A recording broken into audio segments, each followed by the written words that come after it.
நாளைய உலகின் என் பார்வை கணினி உலகத்திற்கு முன்பு 20ஆம் நூற்றாண்டில் தொழில்நுட்ப வளர்ச்சி இன்றைய அளவுக்கு இல்லை. ஆனால் இன்று கணினி இல்லாத உலகத்தை கற்பனை செய்வதே கடினமாகிவிட்டது. இப்போது நாம் குவாண்டம் கம்ப்யூட்டர் என்ற அடுத்த கட்டத்தை நோக்கி நகர்ந்து கொண்டிருக்கிறோம். அதே நேரத்தில் ஏஐயின் வளர்ச்சி மனித வரலாற்றிலேயே மிகப்பெரிய மாற்றங்களில் ஒன்றாக மாறிக்கொண்டிருக்கிறது. இந்த மாற்றத்தை பார்த்து நாம் பயப்பட வேண்டுமா, அல்லது அதை புரிந்து கொண்டு அதனுடன் சேர்ந்து பயணிக்க வேண்டுமா? இந்த கேள்விதான் என் மனதில் ஓடிக்கொண்டிருந்தது. அப்போது, "டேய்" என்று எங்க அம்மா அழைத்தார். "இனிமேல் பள்ளியில புத்தகப் பைக்கு பதிலா லேப்டாப் எடுத்துக்கொண்டு வரச் சொல்லியிருக்கிறாங்க போல" என்று சாதாரணமாகச் சொல்லிவிட்டு சமையலறைக்குள் சென்றார். நான் சில நொடிகள் அமைதியாக நின்றேன்.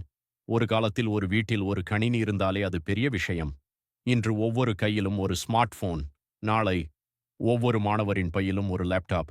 அதற்கு அடுத்த நாளில் ஒருவேளை லேப்டாப் கூட தேவையில்லாத உலகம் வந்துவிடுமோ? அந்த எதிர்கால உலகம் எப்படி இருக்கும்? அதுதான் நாளைய உலகின் என் பார்வை.